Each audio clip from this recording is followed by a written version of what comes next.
ऊपर से नया नया रंग रूट रहे, ट्रांसफर होके आयल रहे नया नया, तोहरे बारे में जानत ना रहे। छोड़ देना जाए दी। चुप, एकदम चुप। एक लफ्ज ना एसपी, एक भी लफ्ज अगर निकल तो हर लफ्ज पे गोली चल जाए। खून सवार वो हमरा खोपड़ी पर। खुदा कसम, खुदा कसम, अगर हमारे बीच में शासन प्रशासन आयल तब पूरे प्रदेश में आग लग जाए। वो जवन वर्दी पहन के वदना सा सिपाही हमरे भाई के देह पे जवन जख्म देले बा, ओकर एक एक बूंद खून निकाल के वही के वर्दी पे हाथ पोछब। कारे का जरूरत रहल हो राक्षसन से दुश्मनी मूल लेवे के? हाँ? अरे जेकरा सामने जानवर तक के रूह कापेला, ओकरे सामने तोर कौन औकात रे? अरे माई तू कैसन बात करता? ई वर्दी हम काहे खातिर पहनले बानी? गुंडा बदमाश के रोकही खातिर ना। पगला गइल बड़ा तू। अरे जुग जमाना बदल गइल बा, हैं? गुंडन का राज चलता। अरे तो गुंडन के राज ना चले यही खातिर वर्दी पहनले बानी। वाह बेटा, भले तोर परिवार मुसीबत में फंस जाओ, हैं? हमरे परिवार के क्यों आंख दिखाई? हमरे परिवार के तरफ क्यों आंख उठा के देखी, ओकर आंख निकाल ले। अच्छा, केकर आंख निकल बे? केकर आंख निकल बे रहता है? सारे लोगों के साथ जाके खड़ा हो जाइए। तोरा संगे केहू ना आई।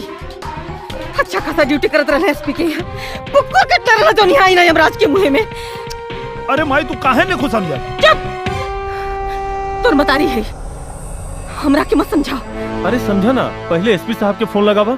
हमरा पक्का विश्वास बा कि पुलिस वाला के मदद जरूर करी। हाँ, फोन लगाओ। अरे लगाओ ना फोन एसपी के।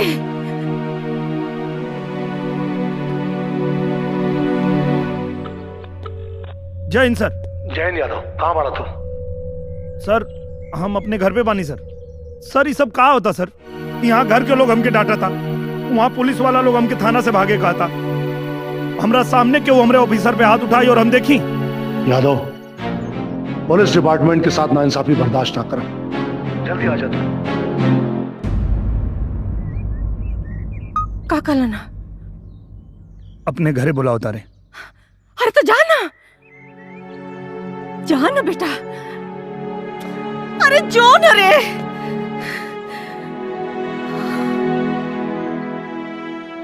जय भगवान जी, अब एसपी साहब के यहाँ गए ना, कुल ठीक हो जाए। जय हिंद सर। जय हिंद। सर मेरी कोई गलती नहीं है सर। मेरे सामने वो मेरे ऑफिसर पे हाथ उठा रहा था, इसलिए मैंने उसको मारा सर। और फिर मेरे विभाग वाले मेरा साथ देने के बजाय मुझे भागने की सलाह दे रहे हैं सर। मुझे तो कुछ समझ में नहीं आ रहा सर। यादव, तुमने जो किया है ना, तुम्हें अच्छी तरह मालूम है। उसके बाद भी अगर तुम्हें समझ में नहीं आ रहा, कोई बात नहीं, कोई बात नहीं, सब समझ जाओगे। बस 2 मिनट वेट करो।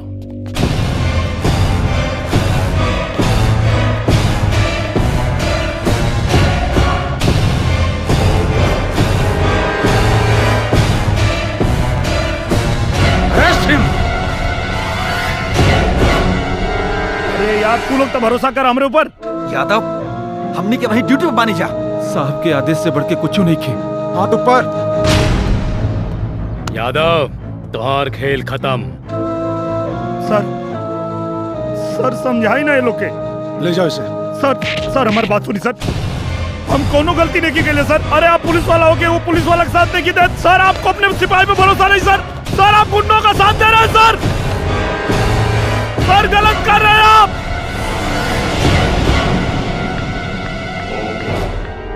भैया वो यादव था ना? अमरपाली, अब वो इनोसेंट कांस्टेबल यादव नहीं रहा।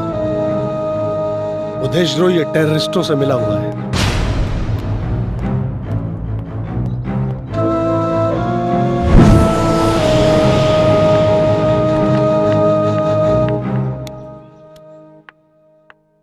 पता नहीं भैया को क्या हो गया।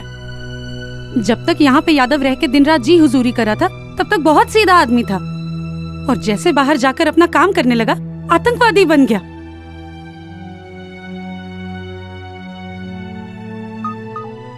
अब मिल गई हैं आप तो बस इतना कहूंगा कि इस प्यार को इज्जत मिले, कुछ ऐसा करूंगा। I love you. I love you two.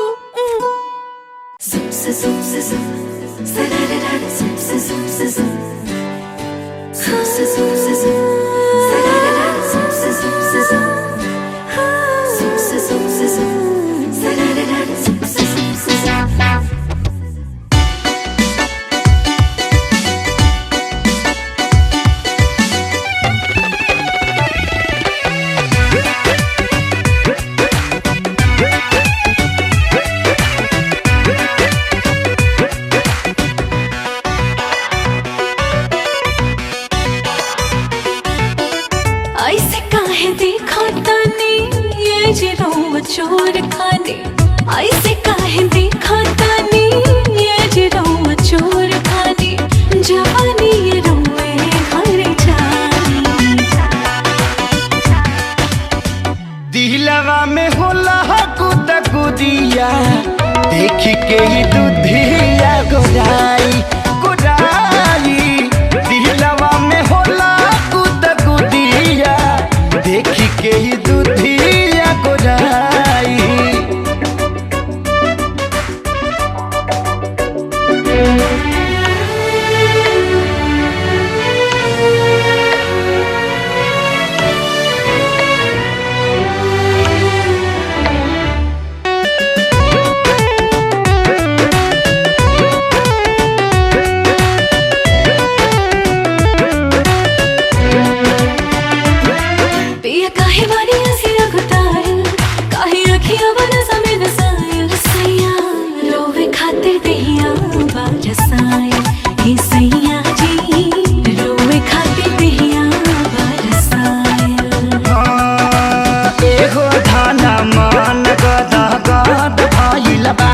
जब से चढ़ाली जवानी तोहर माध भइल बा। सावधान रहुए कामयाबी, सगरो हेराइल हमर बुद्धिया, देख के ही दूधिया गोराई गोराई। दिलवा में होला कुदा कुदिया, देख के ही दूधिया गोराई।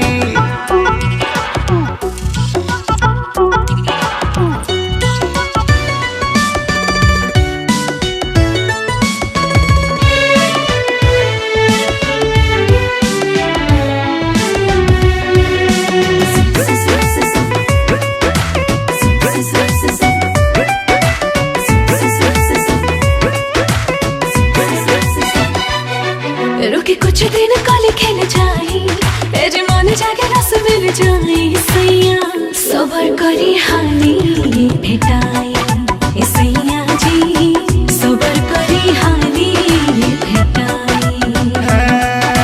छागल छुना छुनिया छनक गइल बा, ए हो जान हमर जिया रसनक गइल बा। बतिया में जनिया छुड़ाई,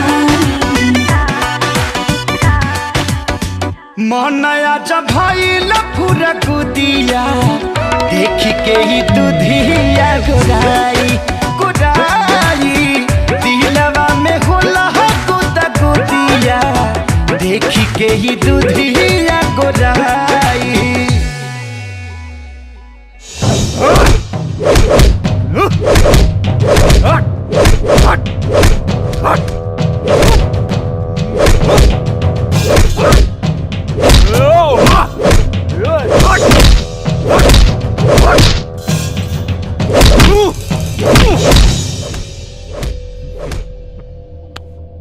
बहुत गर्मी बना तोरे खून में है?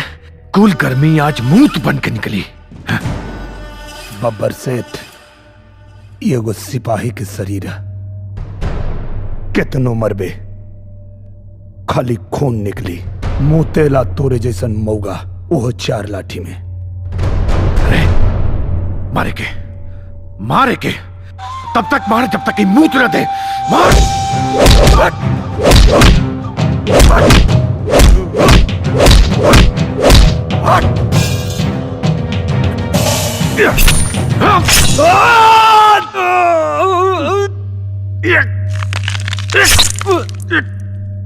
मुतबे थे, जरूर मुतबे।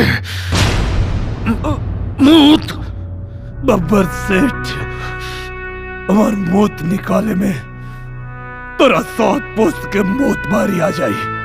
सिपाही चले ताश तो खेलवे खत्म कर देता नहीं। ना ना ना ना ना ना ना ना बब्बर सेठ, पूरा पुलिस डिपार्टमेंट फंस जाई और साथ में तू लोग भी फंस जीबा। अब पार्टी के छवि खराब हुई तो न लग।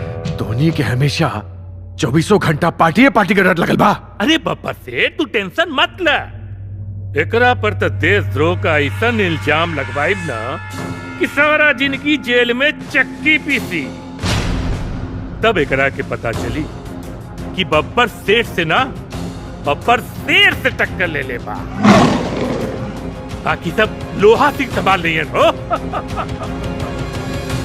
सिपाही बना देशद्रोही। दिनेश यादव नाम का एक सिपाही जिसकी हरकतों पर पूरा पुलिस डिपार्टमेंट शर्मिंदा है। दरअसल कल हथियारों से भरा एक ट्रक पुलिस के हाथों लग गया। पुलिस के आला अफसरों का कहना है कि यादव पुलिस में भर्ती ही इसलिए हुआ था कि अपने देशद्रोही साथियों की मदद कर सके।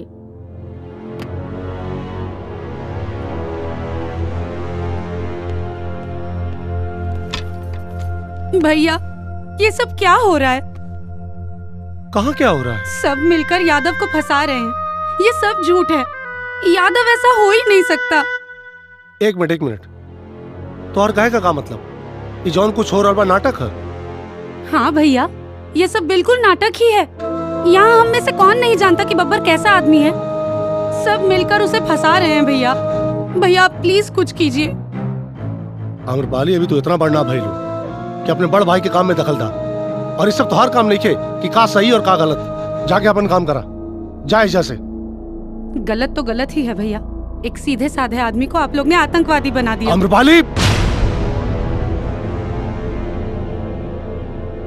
यादव शेर के पिछवाड़े उंगली करे चल रहे, वो भी बब्बर शेर के। अब देशद्रोह के जुर्म में सड़बे जेल के अंदर। बिना सोचे समझे आग में कूदने का नतीजा देख लिए। जोश में होश खोना बुद्धिमानी नहीं है। अब सड़ो। सर इसके चक्कर में हमारी वर्दी भी जाती, लेकिन आपने मुझे बचा लिया। हम तैयार हैं सर इसके खिलाफ कोर्ट में गवाही देने के लिए। द्वार प्रमोशन पक्का देव। कल 12 बजे कोर्ट में पेश होते ही तो हर जिंदगी का 12 बज जाए यादव। यादव गलत नहीं है। क्या गलत किया? हाँ गलत आदमी को पकड़ा और हमारे एसपी ने उसको फंसा दिया। देशद्रोह में छट्टा कहेगा। यादव काटेगा सबको, काटेगा सबको। आप दारू पीकर एसपी को गाली क्यों दे रहे हैं? ना रे छोटा है। हाँ पैसा घूसखोरी लेके एसपी बन गया। हम लोगों को कहते हैं चोरी करो। नल्ला पागल छोटा। तो क्या आप अपने दरोगा साहब से भी नहीं डरते? हमारा दरोगा साहब देखो वहाँ बैठा है। लागत चढ़। दुर्गा प्रसाद शुक्ल साहब हमारा साथ है। दरोगा साहब बोले करो, तुम जो कर रहे हो सही कर रहे हो। हम कर रहे हैं। हाँ हमको डर नहीं है, सब सही कर रहा है। जो यादव कर रहा है सही कर रहा है एकदम। आपको सस्पेंड कर देंगे तो कर दे, घंटे से कर देंगे, क्या फर्क पड़ता है? मैं डरता हूँ क्या? वर्दी चली जाए। प्रधानी का चुनाव लड़ूंगा, पीटीसी बन जाऊंगा। हाँ ईमानदारी से काम करूंगा, मैं डरता नहीं हूँ। जाओ दिया मसाला तुम लोगों को टीवी में दिखाओ, अखबार में छापो। एसपी चट्टा, 1 नंबर का चट्टा। जाओ तुम लोगों को मसाला दिया, दिखाओ टीवी में।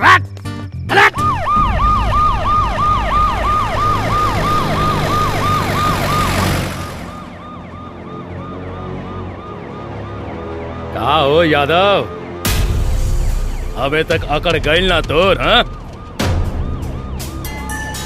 बोले रहनी, ईमानदारी के चक्कर में मत पड़। ए हवलदार बनाओ सुरती जरा। आ यादव को भी खिलाओ। हाँ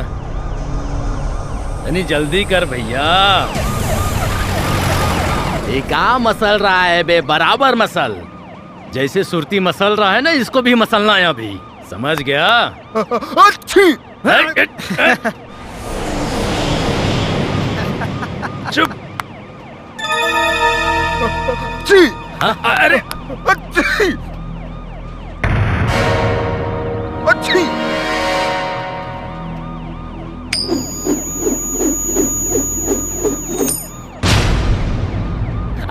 आओ भैया।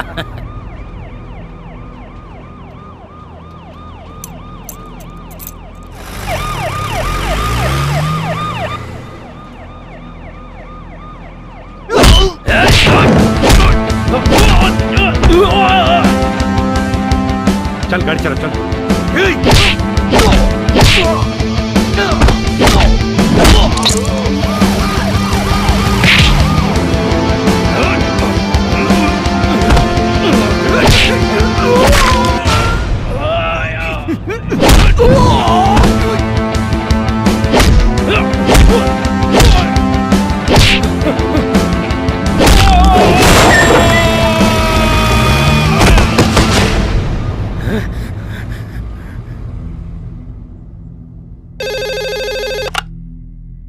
हेलो सर, यादव फरार हो गया।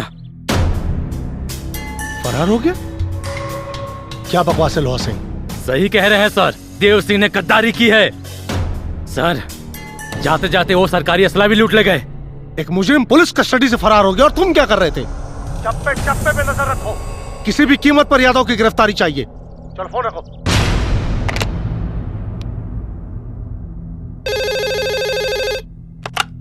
जा रे। अरे धिक्कार बात तोहनी की जिंदगी पर। एगो पता नहीं सा सिपाही तोरा पूरा पुलिस फोर्स के धोखा देके चल गई और तोहनी के हाथ में हाथ रख के बैठल बड़ा सौन। खबर से बात सुनो हमारे पहले। हमरे सबर का इम्तिहान मत ले एसपी, ना था आदमी हम जानवर नियर काटी ले। जितना जल्दी हो सके ओके पकड़ पकड़ ओके।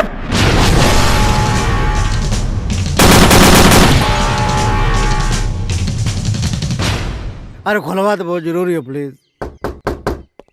क्या बात हो? अरे साहब बहुत जरूरी है, तनी एसपी साहब से मिलवा दा। बोल देली ना एसपी साहब नहीं क्या मिली हन तारा सस्पेंड अरे करे वाले ना। सस्पेंड तो कैले हम, लेकिन एक बार मिलल बहुत जरूरी है प्लीज। ना ना जा भैया तू जा। साहब चला हटा। मिठाई भैया तनी कुछ करवा ना ना कुछ ना होई। जय भगवान। आवा आवा आवा तो है लोगों ने कमी और रहा। बतासा जी सुनने में आया कि एसपी साहब आपको सस्पेंड कर दिए। ना ना हमारा आरती उतारत रहा ना, सस्पेंड ना करिए तो का प्रमोशन कर दिए। हे महाराजा समय हम रोनिया कि तोहन लोग रहा जितना बोल ले रहे कुल दिखा देला टीवी में। आप तो बोल रहे थे मैं किसी से डरता ही नहीं हूँ। हे भगवान, तो जब शराब या पी ले तो ना डराइला, और जब शराब उतर जाला तो डराइला गिला। बहुत बेकार आदमी हवा। अब मजोले थवा हमार ब्याह शादी उम्र में भाई लाओ। कहाँ जा भैया? भाग जाना तो कमरा सबरा फोड़ दे। भाग से कहा था, भाग जा भाग हट। हे भगवान का करी दादा। जिन जाई कोई लड़िया नौकरिया पिया छोड़ दा। ए सेठ का रे बिरवा खाली गई बा कि स्वीटी से हमारे बियाह के बारे में कुछ सोचबा। मारा ससुर बियाह करबा, मारा पलटा से मुँहे लाल हो जाई। अब्बे बियाह कर यानी चल गिलास धर सारे चाय पिया। चलन बियाह करे आ गई ना भविष्य का दरोगा। कौन दरोगा आयल हरे? अरे एसपी के दारू पी के गरिया देले बा और सस्पेंड हो गइल बा। अभी केतनो कुछ मांगी दी है मत। अरे सरवा पहलों को 2500 बाकी लगेले बा दिबे ना केलस बे। दी है मत कुछ। सेठ जय हिंद। अपन जय हिंद अपने लगे रखा निकल यहाँ से तो। बड़ा गुस्सा में लगा रहा। गुस्सा में ना हो, तेरे जलेबी खिया देता, बहुत भूख लागल हो। जलेबी? हाँ जलेबी खीबा? हाँ। 2500 पहले के बाकी बात देवे ना किला आलू जलेबा खाए। अरे तेरा जो तनख्वाह मिले वाली है दे दे। अरे अपन तनख्वाह लेके ओहरे रहा। मैंने सस्पेंड हो गई तो ना दे खाए के। तब ले बुढ़ा घोड़ा के घास से ना दी। अरे तो डकैत ना है, दे दे। हमारे साथी है, उसे पूछ। अरे हम साथी होती कुछ नहीं की। अरे एकदम फर्जी आदमी बा। पलट गई, दारू पियावत रहनी हो। ना ना देखा थे तू लोग के ईमानदारी। खिया तो बहुत भूख लगल हो। अरे निकल ले जा। पूरे वक्त में साथ छोड़ देला, तू देला छोड़। कहीं और चल जाए, निकल ले भाग भाग सारे। निकला ना, कहली फर्जी आदमी बा।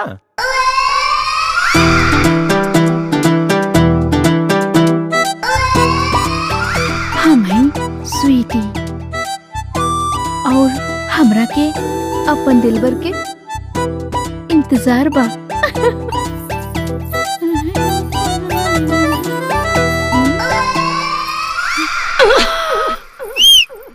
आई हाँ ए सिपाही जी।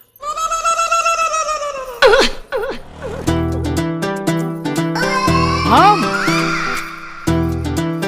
अच्छा घर से आई यो घर से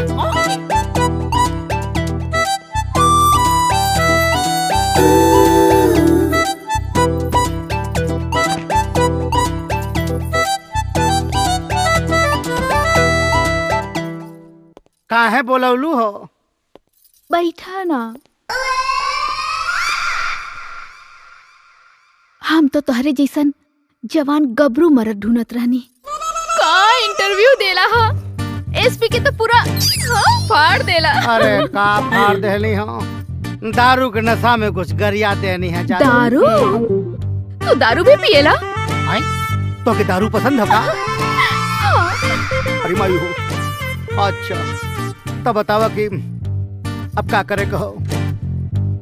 का करे के हा? हम ना तो पे फिदा हो गए हैं और ना हमरा के तो से मोहब्बत हो गई हो। भूखे पेट मोहब्बत होला का? सूखे संड घूमतानी खाए के है ना जलेबी तक गुप्तवा ना देले सो। अच्छा हाँ बिना पैसा रुपया के मोहब्बत ना होला। बस इतनी सी बात? हाँ मिल जाई के दे?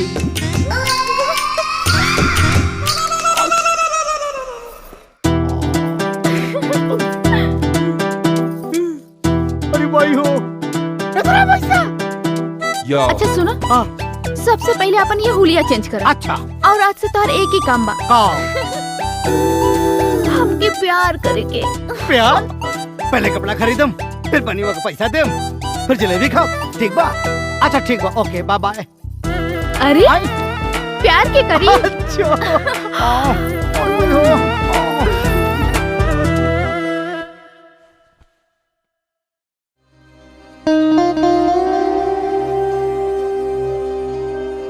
आई लव यू मैडम जी। आई लव यू।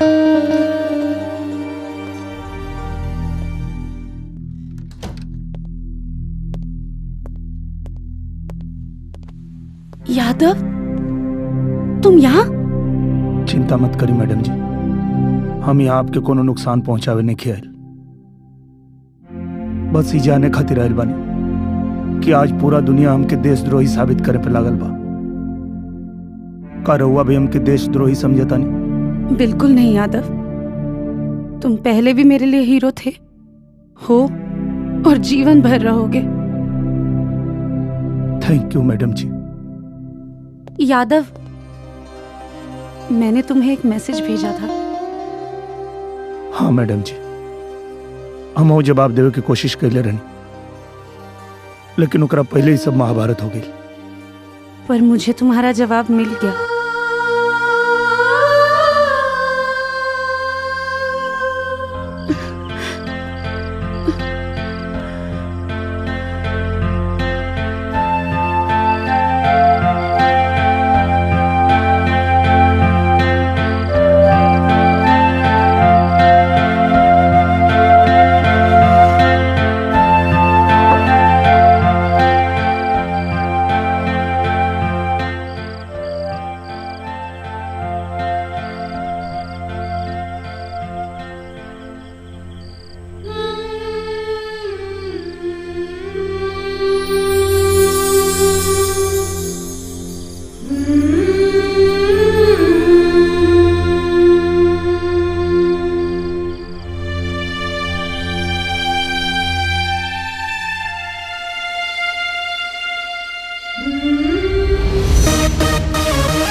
चाहे रानी भर थरिया लेके सूत रहा हमारा के कोरा चीखहीन हो जाई भीन सारिया सैया छोड़ दा सैया छोड़ दा ई खटिया तू दूर दे बका कहिया एक रात में राजा थूर दे बका काल लाल पहिला काट के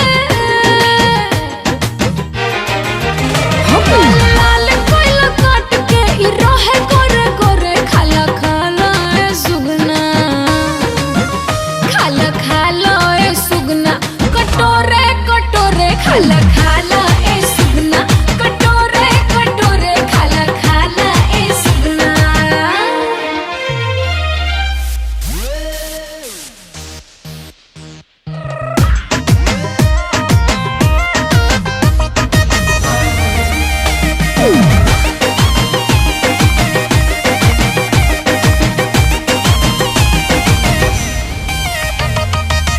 थोड़ा थोड़ा खाई तब उड़ जाई तोता हे दिल जान सुन मन ना भरी बस तनिया तारा दास नहीं होता ऐसे सतईबू तू बोल का भरी सैया रुक जा तू काहे हड़बड़ करला लहर लूट लोहे लोहे का गड़बड़ करला पहिला मार से डुबकिया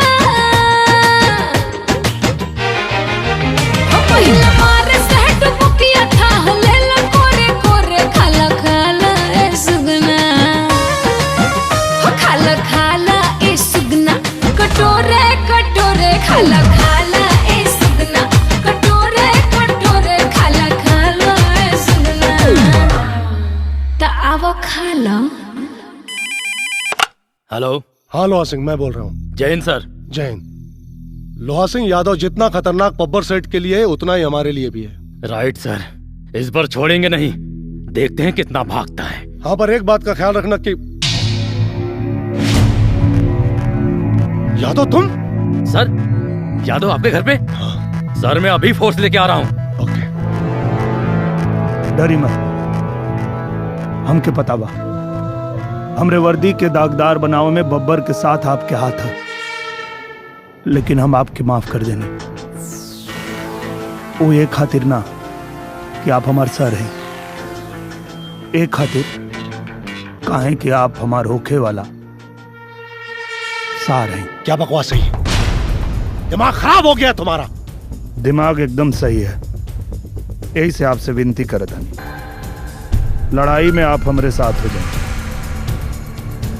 और दुनिया के बता दी कि हम एगो भगोड़ा ना, ईमानदार और मर्द सिपाही हैं। तुम्हें क्या लगता है यादव, तुम एक बार भाग क्या गए क्रांतिकारी हो गए? फोर्स आ रही है, बच नहीं पाओगे। जब तक बब्बर और तोहरा जैसन लोग के असलियत जनता के सामने ना ले आई तब तक हमके पकड़ल तो दूर छू भी ना पाएगा। नजर घुमा के देख लो यादव, तुम गिर चुके हो अभिमन्यु की तरह। सरेंडर कर दो नहीं तो मारे जाओगे। जब तक हमारा मिशन पूरा ना हो हमके मारे में यमराज के भी पसीना छूट जाए। एक बात और, ई कलयुग है और कलयुग के अभिमन्यु के ही पता है कि चक्रव्यूह कैसे तोड़ल जाला।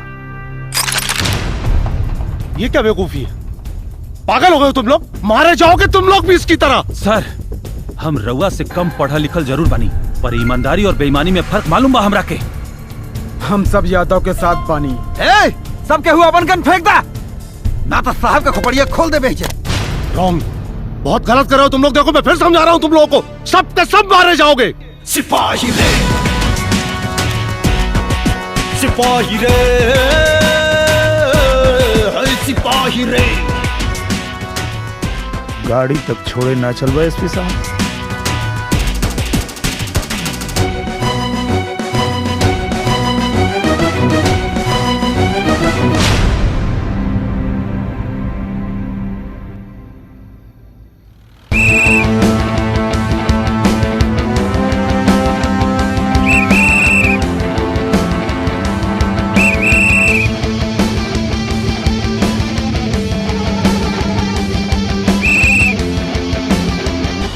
हमके एगो बात नहीं समझ में आवत। मतलब पुलिस फोर्स इतना निकम्मा हो गई बा कि एगो सिंगल पसली के आदमी पूरा पुलिस फोर्स के चकमा दे के निकल गई और पुलिस वाला हाथ पे हाथ धर के बैठे लगिल सर। ओवर सेट बात ये कि हमरे सिपाही ओकरे फेवर में बंदूक लेके खड़ा हो गई ना हमरे खिलाफ। अब समझ में नहीं क्या अचानक धोखा हो गई। एक मिनट कहीं तू लोग बिरादरी तो नहीं खेला? अरे ना अगर तू लोगों से नहीं खेल हो तो हमसे बता दो, हम अपने आदमी के काम पे लगा दे। और अगर हमारा आदमी काम पे लग जी है नु तो शहर में हुई कत्लेआम और शहर के लॉ एंड ऑर्डर लग जाए दक्षिण। बाबर सेठ हमार बात सुना, ऐसा कुछ करे का जरूरत नहीं खे। जगह जगह नाकेबंदी कर दियल गई बा, पुलिस चप्पा पर तैनात बा, यादव बच के भाग न पाई। देखा अगर कानून व्यवस्था के कुछ हुई तो हमरे मंत्री पद पर आ जाये, हमरे पर आ जाए का मतलब आप पर आ जाए। ऐसा कुछ मत करे एसपी साहब, बताई ना। बस एक और मौका दे, या तो जिंदा या मुर्दा आपके सामने हुई। ठीक बा, आखिरी मौका गवैला लग तो ओकरे बाद मिली सजा। और बब्बर सेठ के सजा का मतलब मौत। यादव, कुछ ऐसी बातें हैं जो मैंने तुम्हें नहीं बताई। मैं नहीं चाहता था कि तुम कोई गलत कदम उठाओ। यादव, समझ रहे हो तुम मैं क्या कह रहा हूं? माई कब है? यहाँ कहाँ बैठली? कहाँ में सुनो? भैया, फौजी, मीना, हे माई, का भाई बोलना, कहाँ बा सब लोग? खत्म हो गए। का खत्म हो गई?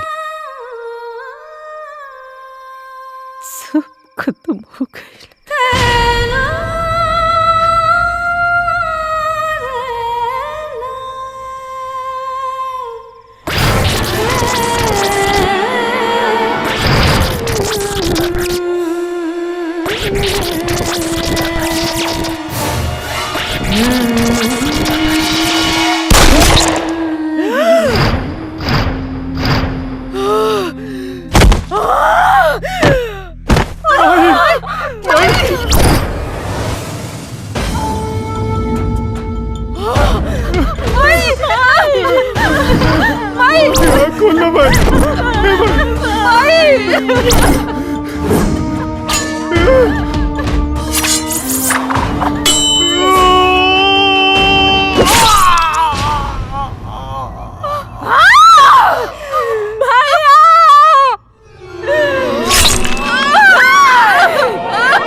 छोड़ दे हमारे बाबू के, छोड़ दे हमारे बाबू के, छोड़ दे हमारे बाबू के,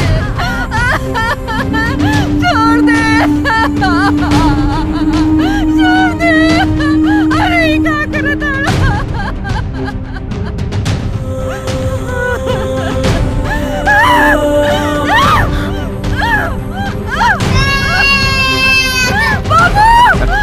बच्चा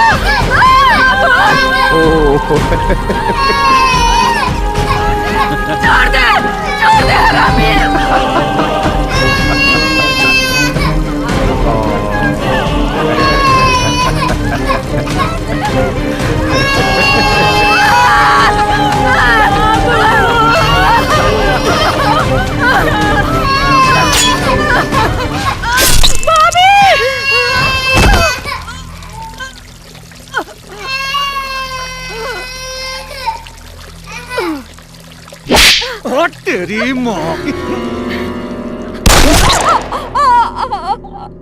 का भाईजान ई का करत हुआ? तोरा के तो दोजक में भी जगह ना मिली, एकरा के कुमारे मार देवा। मार मत, मार मत।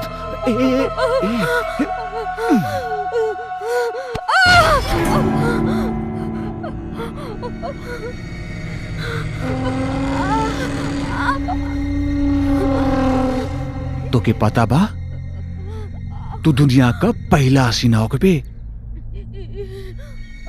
जी मरत मरत भी जवानी का मजा चख के मरबे।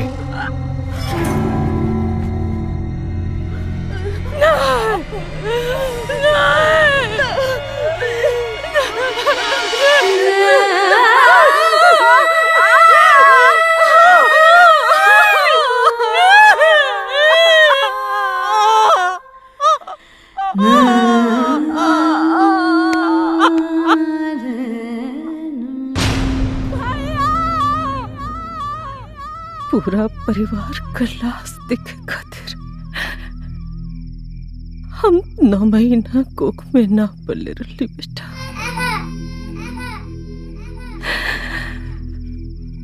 अब जिहाद एगो सिपाही नियन और मुरियाद एगो सिपाही नियन।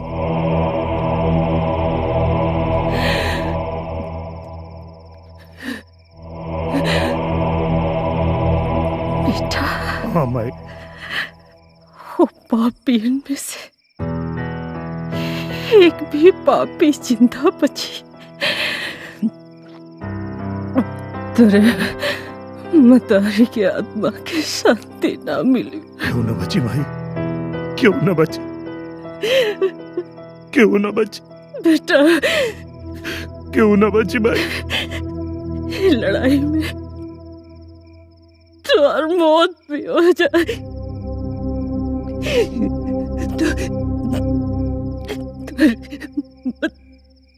मतारी के तुमको तकलीफ ना हो। छोड़ो छोड़ो मत ना छोड़, ना छोड़ माई, ना छोड़। क्यों ना छोड़ माई, माई ना छोड़ माई, ना छोड़ माई, माई, माई, माई,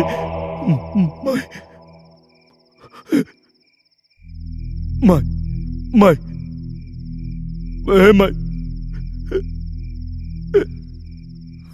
ए माई, माई, सब छोड़ के चल गए, तू छोड़ के मत जा भाई, तू छोड़ के मत जा भाई, मत जा भाई।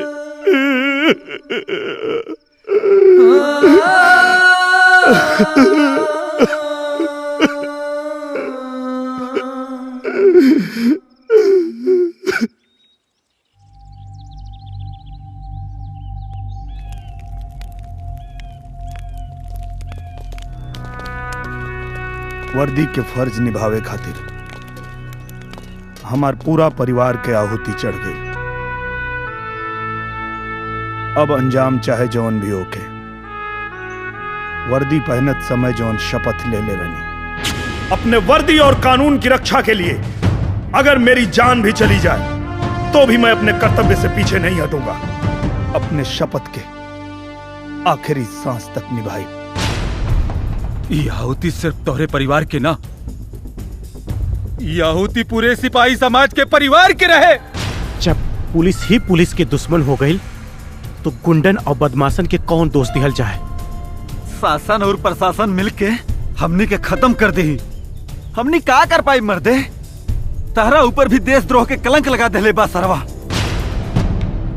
वही कलंक के मिटावे खातिर लड़े के बा। वो कलंक के मिटावे खातिर ई मिशन के पूरा करे के पड़ी। और ये मिशन के टारगेट बा बब्बर के असलियत समाज के सामने लियावल और वर्दी के बेगुनाही। बिल्कुल इस लड़ाई में हम लोग तुम्हारे साथ हैं। पर साथ देवे से पहले एक बार और सोच लो, काहे कि हमनी जौन रास्ता पे निकलल बानी जा, जान कभी भी जा सकेले। जान तो उसी दिन चली गई थी जिस दिन अली ने मेरे ऊपर हाथ उठाया था। वर्दी के सम्मान खातिर मरल जरूरी बा। हमहू मरे खातिर तैयार बानी। जान जाए तो जाए। बिल्कुल। लेकिन यादव, हमारा एक सिपाही लोहा के हाथ लग गया है। तब मिशन के पहला टारगेट हुई लोहा से।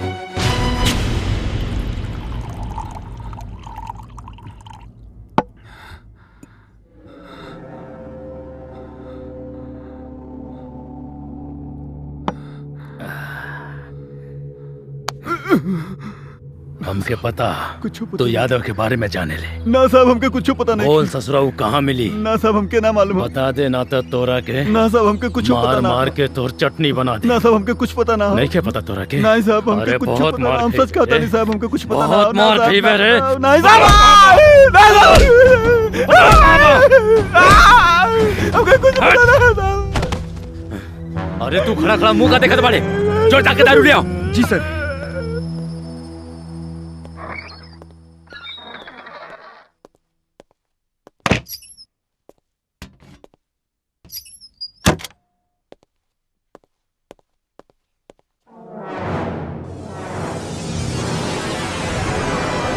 अरे बाप रे, यादव सर, हमके कुछ ना पता सर। यादव। यादव जी सर। सर सर ऐसे रहे।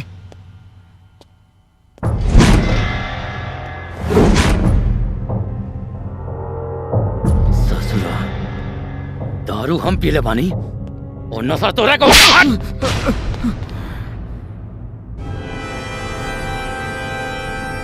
सिपाही रे,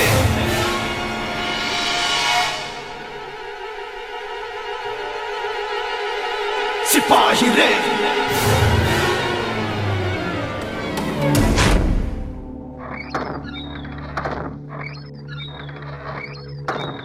ही का होता?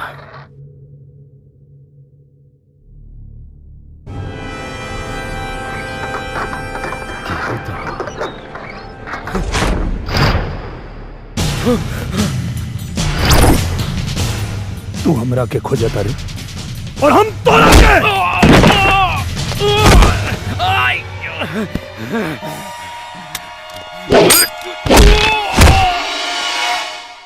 यादव, हमरा को माफ कर दे। हमसे बहुत बड़ा गलती हो गई। कैसे माफ कर दी?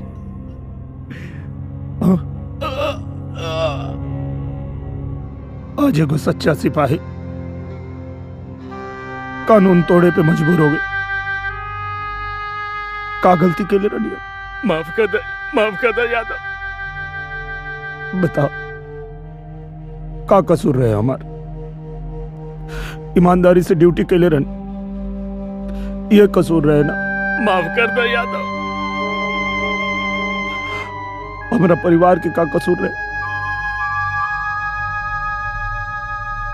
बोलना, बताओ। माफ कर। हमारा भाई के क्या कसूर रहे? हमारा भौजा के क्या कसूर रहे?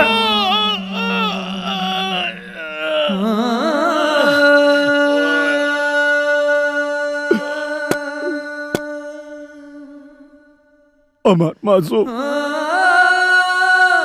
भतीजा के का कसूर रहे? हमार बहन के का कसूर रहे? हमार माई के का कसूर रहे?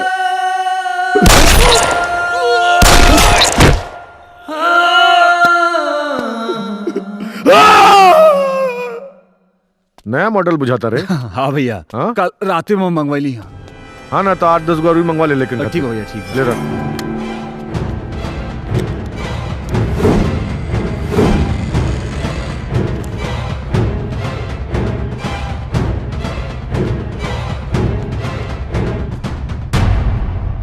सेठ, 15 अगस्त से पहले तोरा तंग खत्म करके जनता के सामने कुत्ता के मौत ना मर ली तो हमरा नाम के कुत्ता पोस ली है। तेरी मोह की हट।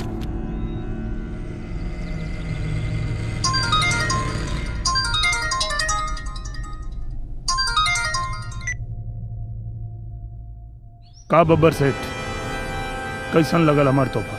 बहुत अच्छा, बहुत अच्छा। बाकी एक बात याद रखिए, हमार रिटर्न तोहफा तो के बहुत महंगा पड़ी। इतना जल्दी का बा? सब इकट्ठे दे दिए। बहुत जल्दी तोरा के एगो और तोहफा दे। तब तक के लिए बाय।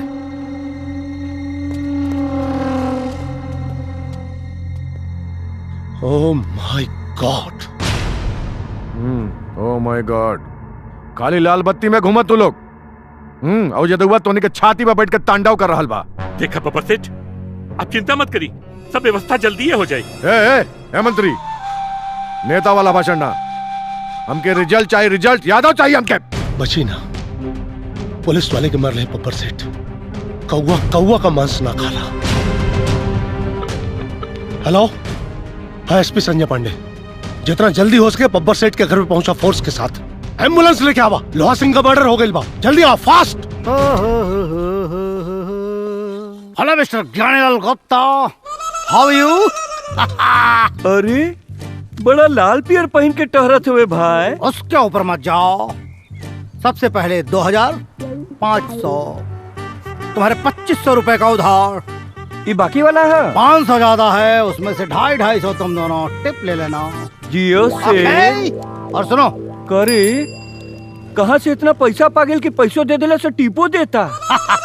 नौकरिया फिर से लग गई का? नौकरी नहीं, छोकरी मिल गई है। छोकरी? छोकरी मिल गई है। दरअसल उस दिन जब तुम लोगों ने मुझे डांट कर भगाया, मैं बहुत मायूस था। मैं रोड पकड़ कर जा रहा था। अच्छा? जैसे ही गुप्ता रोड पकड़कर गुप्ता चौराहे पर पहुंचा तो मैं टर्न मारा गुप्ता गली में, और गुप्ता गली में गुप्ता निवास के पास एक खूबसूरत लौंडिया ने सीटी मारी। भाई लौंडिया खूबसूरत थी, मैं ऊपर छत पर गया, वो मुझसे लिपट गई। उसने कहा तुम्हारी खूबसूरती पर, तुम्हारी गबरू जवानी पर मैं मर रही हूँ, तुमसे मोहब्बत करना चाहती हूँ। मैंने भी उससे कहा तुम फिदा हो गई हो तो मैं भी तुम्हें पसंद करने लगा हूँ। हम लोगों ने रोमांस किया, उसने हमें पैसे दिए और उसने कहा सिर्फ आओ मुझसे रोमांस करो, तुम्हें पैसे ऐसे ही देती रहूंगी। एक मिनट, पेड़ा कैसे है? 300 रुपया किलो। 500 रुपए पकड़ो, 200 रुपए टिप रख लो और मुझे 1 किलो पेड़ा दो, मुझे बजरंग बली को चढ़ाना है। अरे तो टिप दे। Don't waste time, time is money, money is time, please जल्दी करो। अरे अंग्रेजी मत झाड़ दे थे ना तो लगा क्यों नहीं आवे। नौकर तुम खड़े खड़े क्या देख रहे हो? नौकर नौकर नहीं तो क्या मालिक बोलूंगा, गधे। बाल झड़ गए तुम्हारे पागल कहीं के। हाँ चलो मीठा लाओ, पट पट पट पट पट। दरअसल क्या है कि कल 2 बजे का टाइम मैंने उस लौंडिया को दिया है। लौंडिया ने मुझे 2 बजे अपने घर पर बुलाया है, इसलिए बजरंग बली को प्रसाद चढ़ाकर मैं वहीं जाऊंगा। Bye bye. ले निकल यहाँ से निकल। अंग्रेजी बोला था करे कौने ही छोकरी और लवंडिया के बात करत रहली। सुनला है का एड्रेसवा बतावलस है? कौन एड्रेस? गुप्ता चौराहा, गुप्ता रोड, गुप्ता गली, गुप्ता निवास। अरे तोरे भदेली में चाटता। अरे सरवो है बतसवा। हाँ टाइम कितना बतैला सकाल? 2 बजे। 2 बजे? हाँ। कल 2 बजे सारे के रगड़ल जाई जरूर। अरे बतसवा कोड दे तो के।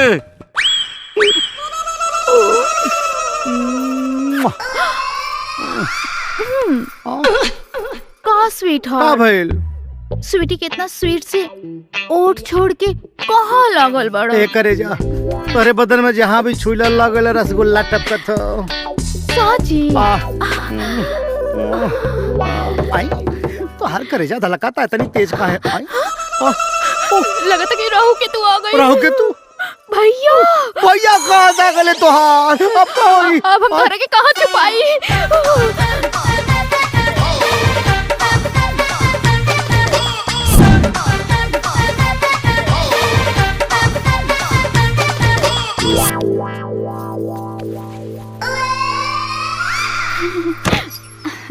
दरवाजा खोले में इतना टाइम? भैया के रहल? केहू ना भैया? नहीं, कोनो मर्द के आवाज आवत रहल। वो मर्द? वो तो हम गाना गावत रही। गाना गावत रहलू, मरद के आवाज में गाना गावत रहलू है। भैया तू हम पे अपन स्वीटी पे शक करे ना? हाँ, बिल्कुल। अच्छा तो जा ढूंढ ला के ढूंढ मरद गए। बा।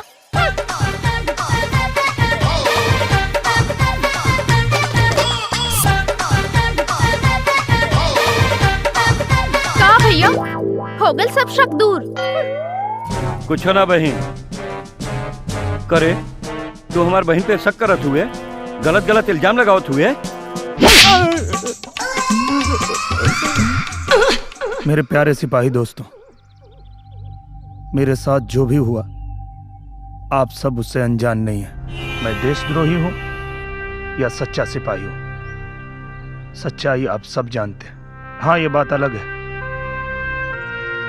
कि कोई आवाज उठाने की हिम्मत नहीं कर रहा, पर एक बात ध्यान रखिएगा, जो आज मेरे साथ हुआ वो आपके साथ भी हो सकता है।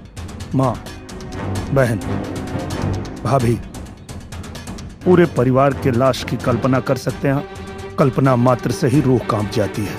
मैं आप सबसे इतना ही कहना चाहता हूं कि आप अपने आत्मा से एक बार जरूर पूछिएगा कि इस धर्म और अधर्म की लड़ाई में आप किसके साथ हैं।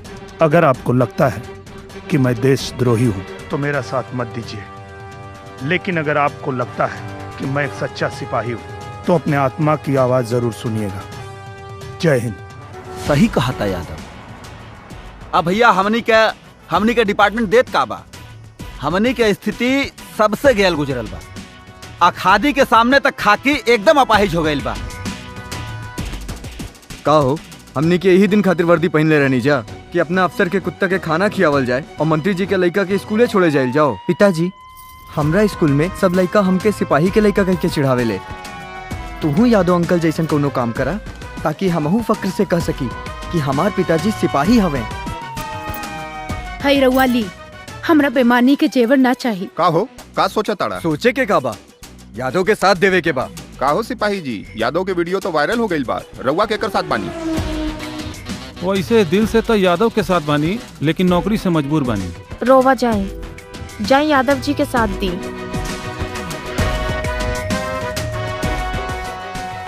जाए यादव जी जैसन इज्जत कमाई।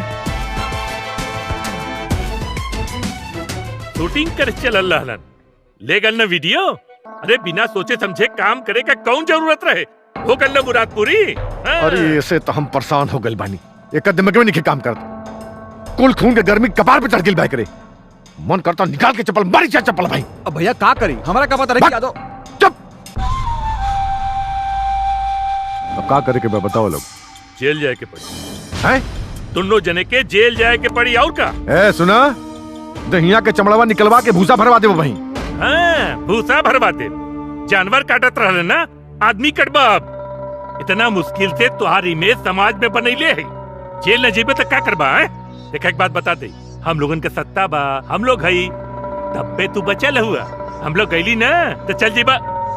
समझाई आप। मंत्री जी सही कहता रहे, जनता भड़क चुकल बा, ध्यान भटकावे खातिर जेल जाए जरूरी है। जब मामला शांत हो जाए रउआ लोग बाहर आ जाए, हम संभाल ले। रउआ लोग जाए। आओ ये हुआ हीरो बन के घूमत आतवन। अरे हीरो के जीरो बनावे में तो हमार पीएचडी बा, एसटीएफ का गठन हो रहा बा। एनकाउंटर में इतना छितरा हुई ना होकर कि पतो न चली कहाँ चल गई। रउआ लोग जाए। जेल चल जाए, जेल चल जाए, इस सुविधा छोड़ के जेल चल जाए। अरे महाराज, ये हवेली राउर घर है तो जेल समझ ली ससुराल बा, और राउर वहाँ सुरक्षा और सुख सुविधा खातिर आपन आदमी जेलर बा ना। टेंशन मत ली, चल जाए। ठीक बा, जेल हम चल जाए, लेकिन ज्यादा दिन ना रुकब। अगला जुम्मा के हमरा अम्मी के बरसिया फातिहा तो हमके मजारे भी पढ़ब। इससे पहले वो यादव खत्म होके चाहिए। मेरी बात मान जाओ, तुम समझ क्यों नहीं रहे हो? मैं तुम्हारे बिना जी नहीं सकती हूँ। बब्बर और अली दोनों को जेल हो चुकी है, अब तो तुम लोग सरेंडर कर दो। मैंने भैया को फोन पर बात करते हुए सुना, एसटीएफ और कमांडो वाले आ रहे हैं। अगर तुम लोगों ने सरेंडर नहीं किया तो सब मारे जाओगे। एसटीएफ और कमांडो भी एक सिपाही होते हैं, और जब तक मैं अपने आप को बेगुनाह साबित नहीं करूंगा कोई मुझे रोक नहीं सकता। आपको क्या लगता है अगर मैंने सरेंडर कर दिया तो ये लोग मुझे छोड़ देंगे? नहीं, मीडिया, शासन, प्रशासन सब उनके लोग हैं और हमें सरेंडर करने का मौका नहीं दिया जाएगा। भून देंगे वो लोग हमें।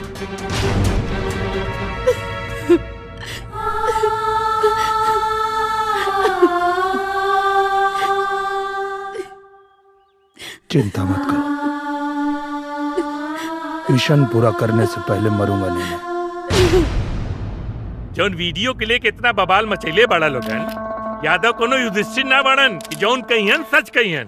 बब्बर सेठ के और उनके लड़का के जेल भेज दियल गइल बा और वीडियो के जांच के लिए फोरेंसिक लैब भेज दियल गइल बा। हाँ बताइए आप एसपी साहब। देखिए, हमने यादव को सरेंडर करने का पूरा मौका दिया, लेकिन वो हमेशा भागता रहा। अब एसटीएफ का गठन हो गया है और यादव को देखते ही गोली मारने का ऑर्डर पास हो चुका है। रही बात उस वीडियो की, तो नेताजी एक ईमानदार जनप्रतिनिधि हैं और मैं एक रिस्पॉन्सिबल पुलिस ऑफिसर। अभी आप लोगों पे डिपेंड करता है कि उस भगोड़े मुजरिम की बात मानते हैं या हम जैसे जिम्मेदार लोगों की। एक्सक्यूज मी, चलिए। प्रणाम प्रणाम। अरे मालिक का जा कचवा बनी है गोलगप्पा। अबे नौकर, ठीक से साफ करो, गर्दा दिखना नहीं चाहिए। ओके। अरे पतली कमरिया हिलावे लपा लपा। अरे मालिक का जा कचवा बनी है गोलगप्पा। बड़ा गाना गावत रे भाई। गाना इसलिए गा रहे हैं कि बहुत खुशी की बात है। खुशी? यस। कौन सा ऐसा खुशी मिल गई भैया? कल मैं अपनी गर्लफ्रेंड के साथ रोमांस कर रहा था, तब एक हलकट टाइप राहु और एक चिरकुट टाइप केतु आ गया। वो दोनों दरवाजा खटखटाने लगे। मैं घबरा गया, मुझे लगा कि आज तो मैं पकड़ा गया। लेकिन हमारी गर्लफ्रेंड बहुत तेज टाइप निकली। उसने कालीन में लपेट कर एक कोने में मुझको खड़ा कर दिया। वो दोनों राहु केतु पूरे घर में ढूंढते रह गए, हमको पाया नहीं और लौट कर चले आए। और उसके बाद मैंने वही कालीन बिछाया, अपनी गर्लफ्रेंड को लटाया और फिर क्या क्या क्या क्या हुआ जिसकी तुम लोग कल्पना नहीं कर सकते हो। ओह माय गॉड, मैं तुम लोगों को एक कहानी को सुना रहा हूँ। एक काम करो, ये पकड़ो 2000 रुपए। मंदिर पर 2000 रुपए के बतासे, क्या बोला मैंने? मंदिर पर 2000 रुपए के बतासे बंटवा देना। मेरी राहु और केतु की शांति के लिए। मेरी गर्लफ्रेंड से मुझे कल 2 बजे मिलना है और मुझे उसके लिए लहंगा खरीदना है, इसलिए मैं जा रहा हूँ भूतनाथ की दुकान पर। ओके माय डार्लिंग, आई एम कमिंग। और मारा हमरा के बुझाइल राहु केतु के बा के सेठ। अब अहिनो कुछ बिगड़ा लाई बा। तू अपना बहन स्वीटी के बिया हमरा से कर द। कहीं बतसवा कुछ ऊपर नीचे कर देलस ना तो हम बिया नहीं करब। सारे 5 लीटर पेट्रोल के इंतजाम कर, काल जला के बतसवा के राख कर दे राख। ठीक बा। हार मांगे ले ना दुनिया पार मांगे ले, आए हाय हार मांगे ले ना दुनिया पार मांगे ले। दुनिया तोहरे जैसन लामा हर भातार मांगे ले। दुनिया तोहरे जैसन लामा हर भातार मांगे ले। दे दो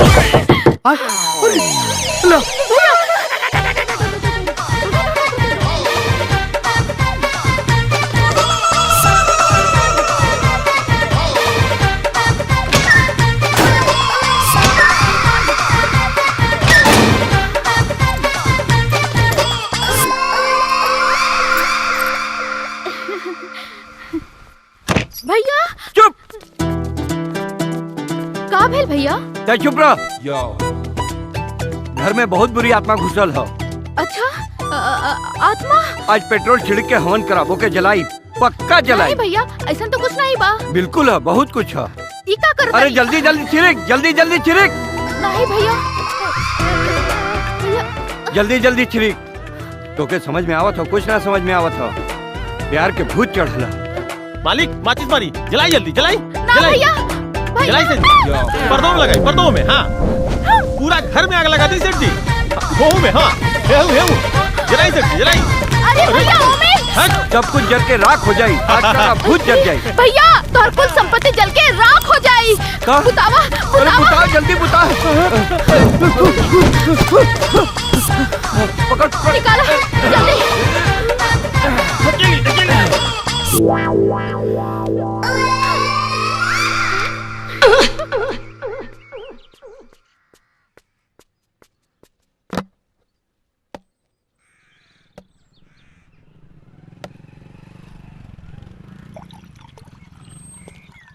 Yo.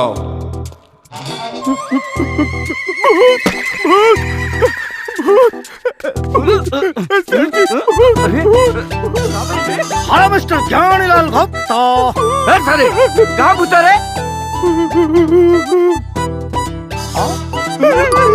ऐसा होत रे? अरे मैं बतासा हूँ, बतासा। अरे तू जिंदा कैसे बढ़े? आए? मुझे मर जाना चाहिए था क्या? न कहीं तुम लोग मेरी मौत की साजिश में तो नहीं लगे हो? न क्योंकि कल तुम्हारी ही तरह दो गधे राहु केतु घर में आग लगाकर मुझे मारने की कोशिश कर रहे थे, लेकिन वो तो मैं बच गया। मेरी गर्लफ्रेंड खुदा की बनाई हुई नंबर 1 पीस है। जब वो दोनों गधे घर में आग लगाए, मेरी गर्लफ्रेंड ने मुझे संदूक में बंद कर ताला लगा दिया और ताला लगाने के बाद चाबी आग में फेंक दिया। अच्छा। हाँ, और इसके बाद जब वो जलने लगा तो फिर लड़की ने कहा, मेरी गर्लफ्रेंड ने, देखो तुम्हारी सारी प्रॉपर्टी जल रही है। दोनों गधे अपनी खोपड़ी में लाद कर बॉक्स बाहर निकाले और मैं बच गया। मेरी गर्लफ्रेंड से मेरी शादी होने वाली है, वो आने वाली है। तुम लोग फटाफट 15 किलो मोती चूर के लड्डू पैक करो, हमें मंदिर में शादी करनी है। 1 मिनट फोन करता हूँ। Darling, oh my darling, my sweet heart, my baby, come on, जल्दी आओ, मैं वेट कर रहा हूँ तुम्हारा। ओके ओके।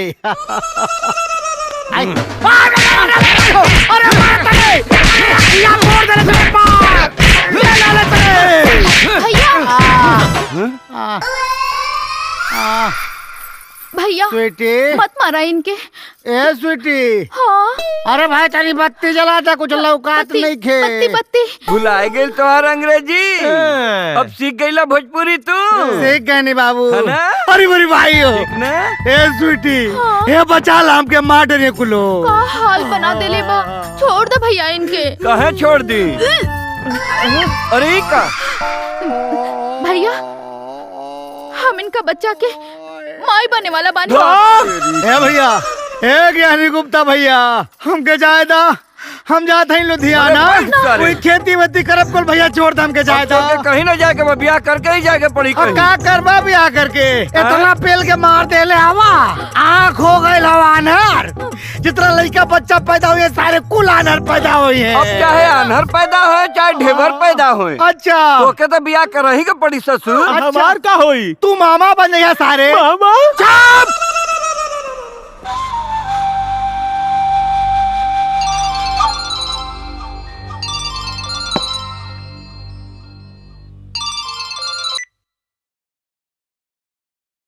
भाई कई लेकिन आगल बाड़ी, काल उन्हन के दुबई भेजे के बा। एक लड़की तक कमाले बिया, कैसा वहाँ से निकले के व्यवस्था करा, रात रंगीन हो जाई भाई। चल चल रख, ठीक बा, हम बताओ तनी। आई आई भाई।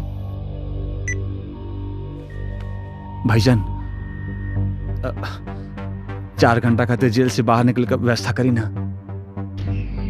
पगला गल बड़े, कुछ ऊपर नीचे हो गए तो सारा प्लान गड़बड़ा जाई। भाईजान भाईजान प्लीज, सिर्फ 4 घंटा खातिर, 4 घंटा बाद हम खुद वापस आ जाए, कुछ ना हुई। भाईजान जेल में मन एकदम औजिया गेल बा, प्लीज भाई। ना मन बे। अच्छा ठीक बजो, लेकिन जल्दी आ जाइए। ठीक बा भाईजान, ठीक बा। ए जेलर, हमार भाई 4 घंटा खातिर बाहर जाई, व्यवस्था करा। अरे जैसन राव रिक्शा सेठ जी, चला ली बाबू। जो भाईजान खुदा हाफिज। खुदा हाफिज। ध्यान से जाइए।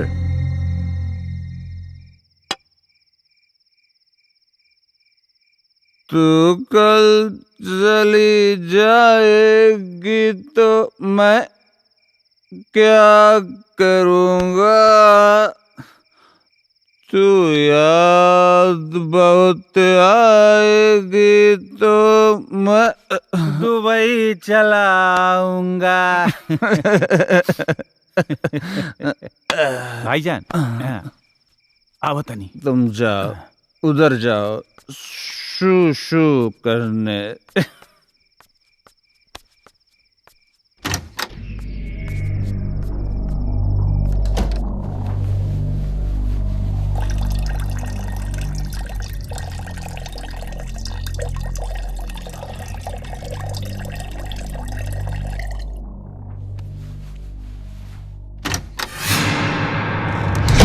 सिपाही रे सिपाही रे। हमरा भतीजा के पानी में डुबैले रहले ना थे, आज तोरा के तोरे मौत में डुबाए ताकि तोर आत्मा घिना के तो शरीर छोड़ दे।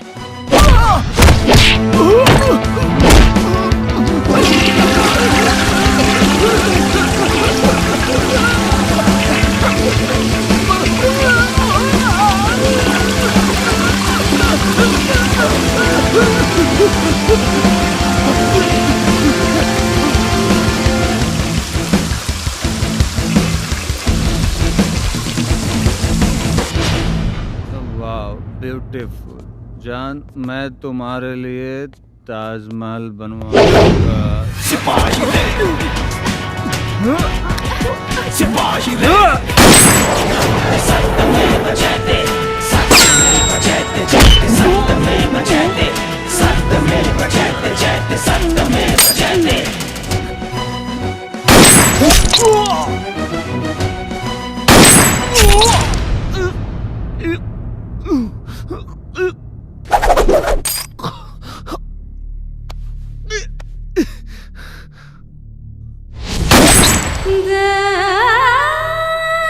मार मत, मार मत, मरिए मत। मरे से पहले तोरा के नपुंसक बनाई ताकि गलती से भी धरती पे दोबारा जन्म लेबे तो नपुंसक बन के पैदा होबे।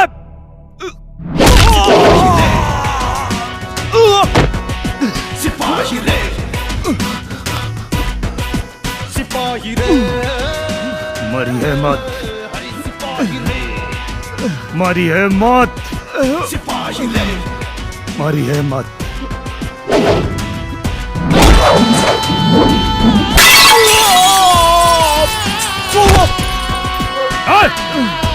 उठ उठ, तानी मार मत, मार मत।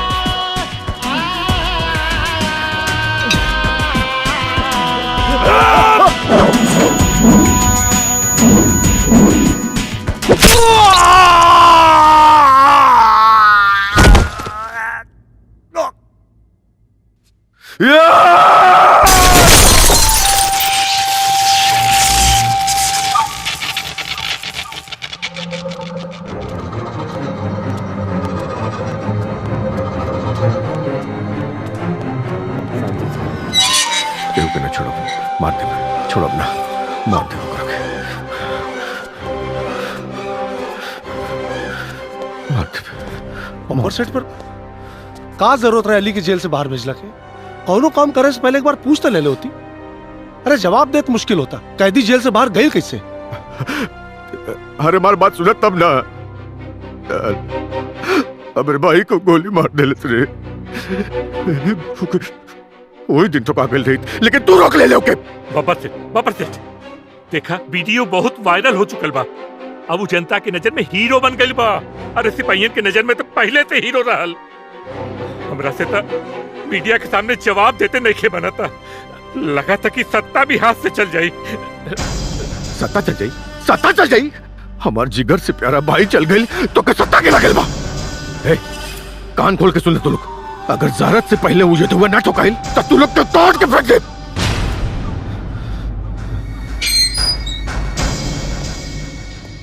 हाँ बोल। रउआ से कुछ बात करे के रहल। हाँ बोल। एसपी के बहन से यादव के चक्कर हा।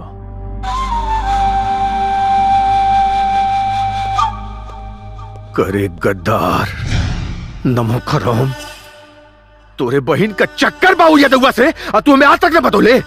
हम खुद शर्म से डूब गए बने, यादव के खून से हमारी इज्जत वापस आई। अरे एक नंबर के बेवकूफ बाड़ू तू, एक नंबर के बेवकूफ। ये बात पहले ही बता दिले होते, बिल्कुल करे कन्नू बता ना आइत। एक काम कर, जो जाके अपना बहन से कहा कि तू ऐसे ब्याह कर तैयार बड़े, वो कुछ के बारे उजे जाई और उजे ठोका जाए। अरे लेकिन साथ में हमारी बहन भी तो रही, वो मर जाए। अरे बेवकूफ, बहन पहले निकली और बाद में ठुकाई। जो जितना एक्टिंग करे मैं ठुकर। ए मंत्री सुन, एक बहन जाई उसे मिली, हमार 100 गो हथियार बंद आंधी पुलिस बन के जाइए। पुलिस पर भरोसा नहीं किया हमके। वो जैसे निकली ठोक दो। और एसपी की बहन का क्या हुई? कुर्बानी खाली हमार भाई हुए दे।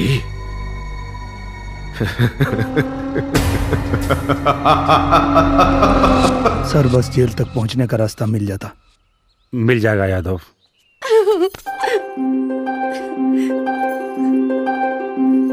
का बात बा? बहुत खुश लगा तारू। बात ही इतनी खुशी की है, भैया को अपनी गलती का एहसास हो गया है और वो हमारी शादी के लिए राजी हो गए हैं।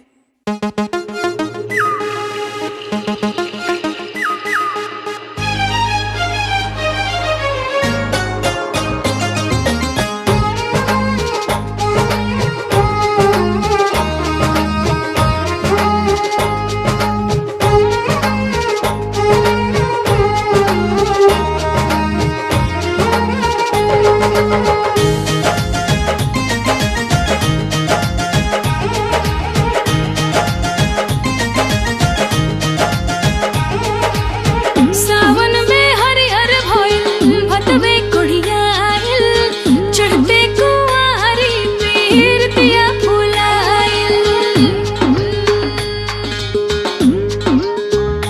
हो सावन में हरिहर भइल भतवे कुड़ियाइल चढ़ते कुंवारी पीरतिया फुलाइल। बहल जब कत की बेर धनिया, बहल जब कत की बेर धनिया, पूरे पूरे चुए लागल प्यारे धनिया, पूरे पूरे चुए लागल प्यारे धनिया।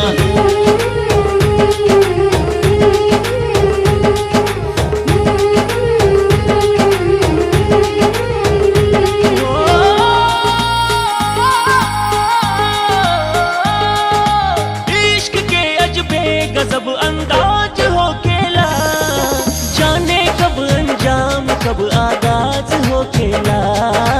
इश्क के अलगे अपन रिवाज हो केला।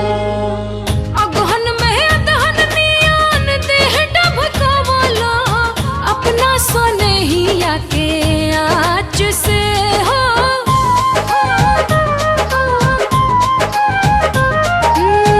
अगहन में अदहन नियान देह ढबकावला अपना सोनहिया के आँच से। ए पुस में रूस गैलू खुश हम कैनी, तोहे अकबरिया में दाब के हो। माघ में चढ़ल रजऊ महुआ मदन रस फागुन में फागुनी फुहार हो। लागल जब तोहके चहतार धनिया, लागल जब तोहके चहतार धनिया, पूरे पूरे छुए लागल प्यारे धनिया, पूरे पूरे छुए लागल प्यारे धनिया।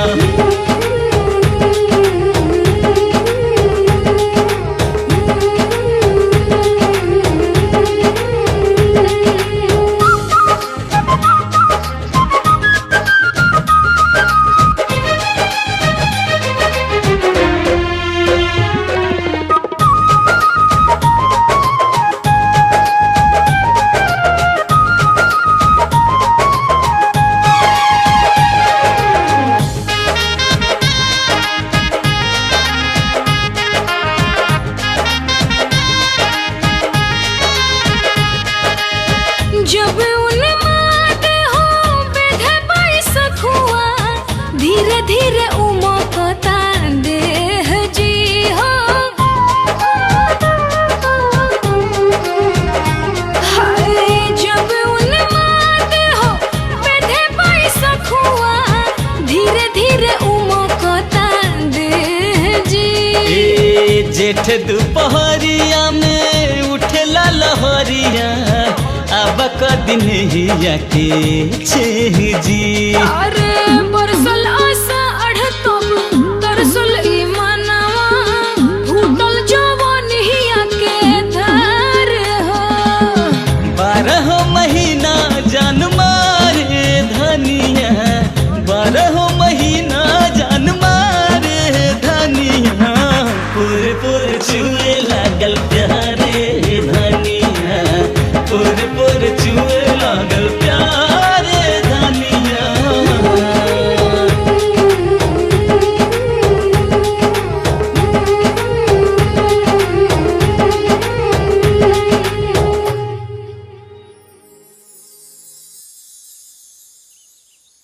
तोरे भैया पे कैसे भरोसा करे? कर लो भरोसा। भैया ने तो ये तक कहा है कि वो कोर्ट में तुम्हारी तरफ से बयान देंगे।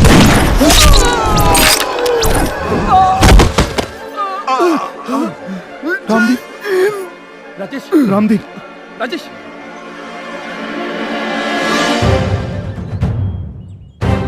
चारों तरफ से घेर लो।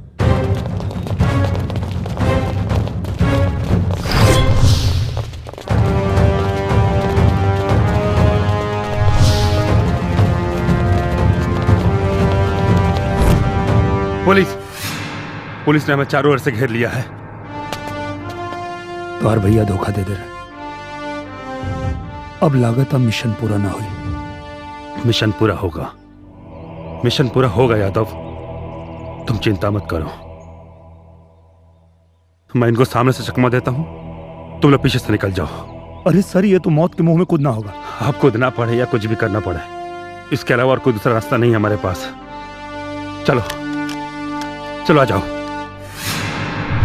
लड़े के बाटे धर्म युद्ध कर विशाल गर्जना, मिटी भले ही जिंदगी मिटी कबोई फर्जना। लड़े के बाटे धर्म युद्ध कर विशाल गर्जना, मिटी भले ही जिंदगी मिटी कबोई फर्जना। देश प्रेम देखे नहीं अपना पराया, जो भी हम गद्दार सबके कर दे सफाया। बन के सियाही सिपाही रे। पलटूराम जी सर। मेरा गाड़ी तक पहुंचना बहुत ऐसा करो जी सर, तुम लोग मुझे कवर फायरिंग दो। ओके सर। चलो चलो निकलो।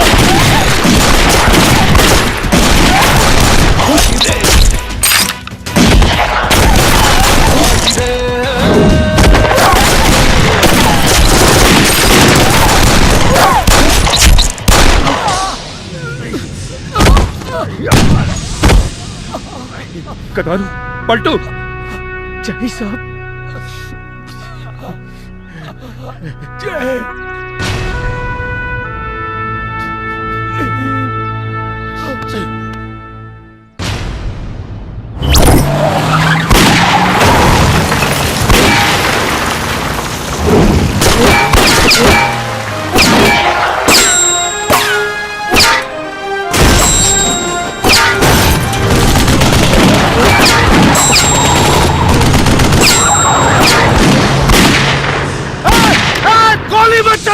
गाड़ी में बहन है मेरी।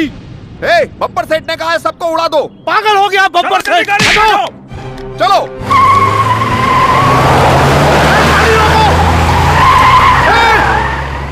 हाथ ऊपर कीजिए एसपी साहब। तुम यहाँ गाड़ी में? मेरी बहन कहाँ है? यादव, मेरी बहन कहाँ है? क्या हुआ? बात जब खुद पे आई तो सख्ते में आ गए। मैं अपने मकसद की कामयाबी के लिए किसी लड़की का इस्तेमाल नहीं करूंगा। चिंता मत कीजिए, आपकी बहन सुरक्षित है। अमरपाली, आर यू ओके बेटा? जाइए मैडम जी, इनके साथ गाड़ी में जाइए। नहीं यादव, मैं तुम्हें यहाँ इस हाल में छोड़ के नहीं जा सकती, वो भी इनके साथ। इन्होंने सिर्फ तुम्हें ही नहीं मुझे भी धोखा दिया। आई डोंट ट्रस्ट यू भैया। मैं कह रहा हूँ गाड़ी में जाइए, बैठिए आप। चिंता मत करिए, मुझे कुछ नहीं होगा।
आजादी गई तो क्या हुआ, जमीर अभी बाकी है। सत्यमेव जयते जयते सत्यमेव जयते सत्यमेव जयते सत्यमेव जयते। सिपाही रे सिपाही रे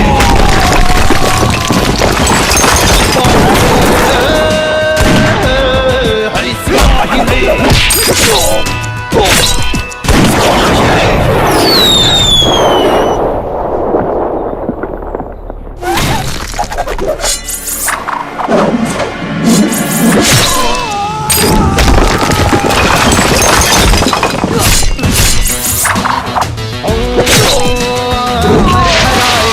भीजे शेर ईद दे, पलक झपकते दुष्ट जन के खेल सब बिगाड़ दे। तीन रंग वाला सर पे जब कफन की मोड़ दे, महाभारती के लाल हवा के मोड़ दे। सामने टिकेला के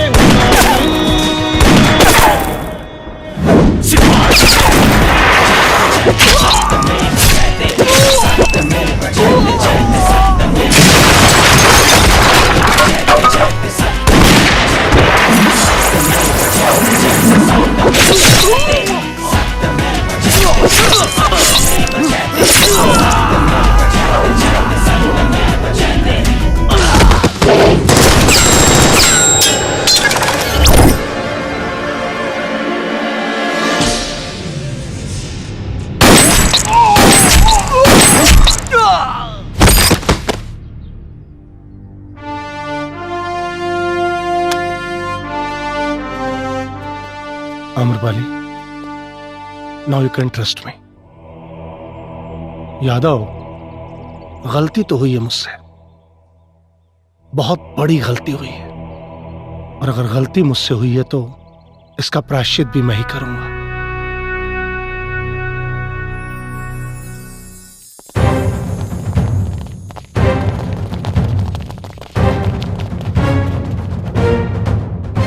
का रे एसपी, इमा कैसे रे? भौंके आयल बड़े, भौंक भौंक भौंके ना काटे आयल बनी। सिपाही रे सिपाही रे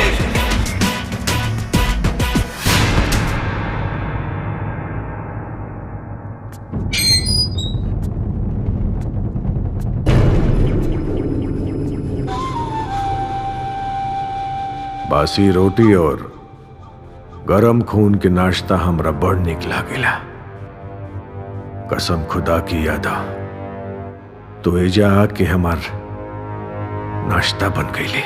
तोरा के नाश्ता नसीब होई कि ना इतने के पता, लेकिन आज कुत्तन के भर पेट भोजन जरूर मिली।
सिपाही रे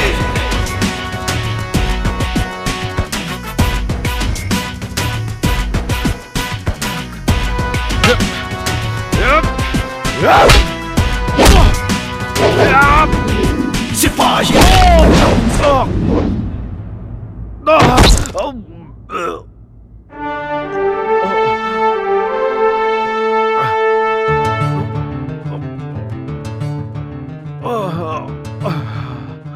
का भाई नाश्ता ना करबे? जौन काम तोर लोहा के किल्ला ना कर पैलस इस सिपाही के डंडा कर दी।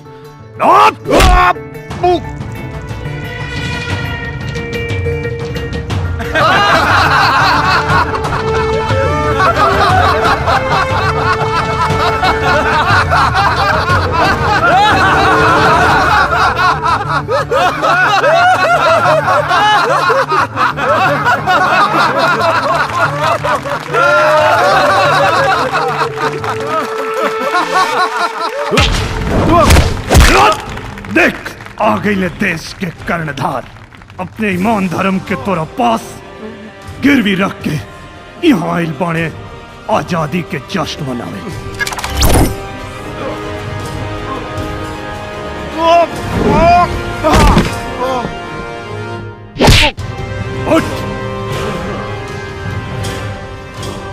एसपी खड़े खड़े क्या देख रहे हो? रोको उसे। नहीं सर, आज यादव को कोई नहीं रोक सकता। ये एक सिपाही की लड़ाई है, उसे लड़ने दीजिए। एसपी तुम अपने फर्ज के साथ गद्दारी कर रहे हो। आज पहली बार तो ईमानदारी कर रहा हूँ सर, अब तक तो गद्दारी ही की है। You are suspended. कल जाती है आज चली जाए सर, नौकरी की किसको परवाह है। यादव अपने आप को सरेंडर कर दो वरना मारे जाओगे। मरता मोई दिन गई रानी जो नादिनी कुत्ता एगो सिपाही के वर्दी के जूता के नीचे रोत दिले रहे। देखा देखा यादव, सजा देले कानून का काम होला, आम आदमी के ना। कौना कानून के बात करता नहीं आप? हाँ? कौना कानून के बात करता नहीं आप? जो ना कानून के आप जैसा नेता मंत्री ए बब्बर जैसन देशद्रोही से मिलके अपना घर के नौकर बना दे बा। हम विश्वास दिला रहल बानी ई मीडिया के सामने कि तू बब्बर के छोड़ दा और सरेंडर कर दा। बब्बर के सजा अदालत में मिली और तोरा बेगुनाही के भी। कौना सजा के बात करता नहीं आप? हाँ? कौना सजा के बात करता रहा? कौना जेल में रखबा? ये जेल में जो ना जेल में ही दारू शराब पियता वो एयर कंडीशन रूम में तोनी लोग के मेहरबानी से। सच पूछा बब्बर जैसन देशद्रोहियन खातिर जेल कोनो 5 स्टार होटल से कम ना। और तोरा जानकारी खातिर इहो बता देता नहीं कि जेल में हजारों अपराधी ऐसा हमें जो जेल के अंदर से कोनो न कोनो नेता मंत्री खातिर काम करेंगे। सैकड़ों अपराधी ऐसा हमें जो जेल में रह के अपन कारोबार चलावेले। और कुछ सम्माननीय अपराधी ऐसा भी हमें जो जेल के अंदर से चुनाव लड़े ले और जीत भी जाले। और कुछ पूजनीय अपराधी ऐसा भी हमें जो जेल के अंदर से सरकार चलावेले। तुहार कहे का मतलब इस देश में कानून नाम के कोनो चीजें नहीं खे। अरे इस देश में प्रजातंत्र हो और नेता ही देश का मार्गदर्शक होला। दुर्भाग्य बा हमारे देश के जनता के जो तोनी जैसे नेता के हाथ में देश के बागडोर सौंप लेवा। झूठा वादा करके विधायक सांसद बनला के बाद तोनी के टारगेट का होला? करोड़ों की गाड़ी, 5-10 बंगला, ये 5 साल के लक्ष्य होला ना तोनी के। जौन जनता तोनी के चुन के भेजले बा, कबो बिना सिक्योरिटी के वही जनता के बीच में जाके देखा। अगर चमड़ी न नोच ले तकैया। एक बात बतावा, प्रदेश एकदम सुरक्षित बा, कानून व्यवस्था एकदम सही बा, केकरा दम पे बोले लो? ये पुलिस डिपार्टमेंट के बल पे। वही पुलिस डिपार्टमेंट के एगो सिपाही के का तकलीफ बा, कबो जाने की कोशिश कैला? तोनी के तनख्वाह मिलेला लाख रुपया बिना टीडीएस कट ले, और हमनी के 20,000 वो टीडीएस काट के। सरकारी बस, रेलवे, सब जगह तोनी लोग के फ्री सेवा। तो हर लड़का पढ़ी है कन्वेंट में, और हमारा लड़का सरकारी स्कूल। तोनी खातिर एगो सिपाही के औकात का। सिपाही देश का असली हीरो होता है। अच्छा, तो ईमानदार सिपाही से अपने बेटी के बियाह करवा। काबिल चुप कहे हो गए लोग? ओकरा खातिर तो तू लोग आईएएस पीसीएस कोनो नेता मंत्री के खानदान ढूंढे ला लोग। अरे सच बात तई है कि तोनी लोग के नजर में एगो सिपाही के औकात नौकर से ज्यादा नहीं खाए, लेकिन हमनी के वर्दी तोहरा बेटा के स्कूल छोड़े खातिर नहीं खे पहन ले। तोहरा घर में पार्टी हुई तो वहां मेहमान के स्वागत करे खातिर नहीं के पहन ले। आज बताई हम कि एगो सिपाही के औकात का होला। देखा यादव, तोरा से एके गो बिनती बा, तू बब्बर जैसन अपराधी के मार के गुनाह मत कर। आज तई गुनाह करब ही गुनाह, काहे कि अगर आज हम भी गुनाह ना करब तो ये हरामी पता ना और कितना गुनाह करी, पता ना और कितना परिवार के बर्बाद करी।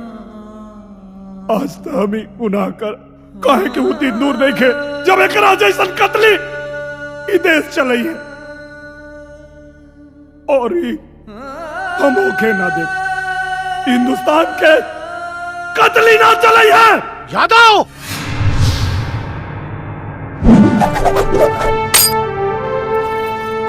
बचपन से सुना था रहल बानी कि कानून अपना हाथ में ना लेवे के चाहे, लेकिन आज कानून अपना हाथ में ले अपना हाथ में कानून।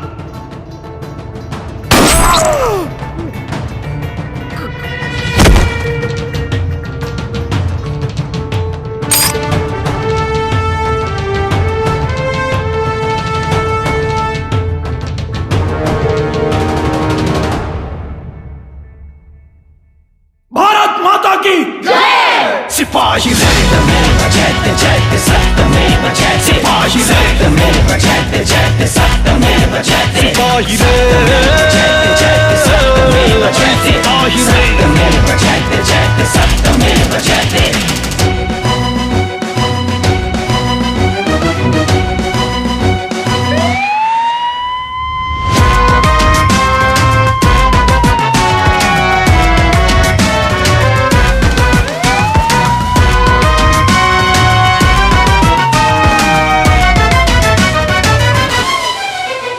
लड़े के बाटे धर्म युद्ध कर विशाल गर्जना, मिटी भले ही जिंदगी मिटी कबोई फर्ज ना।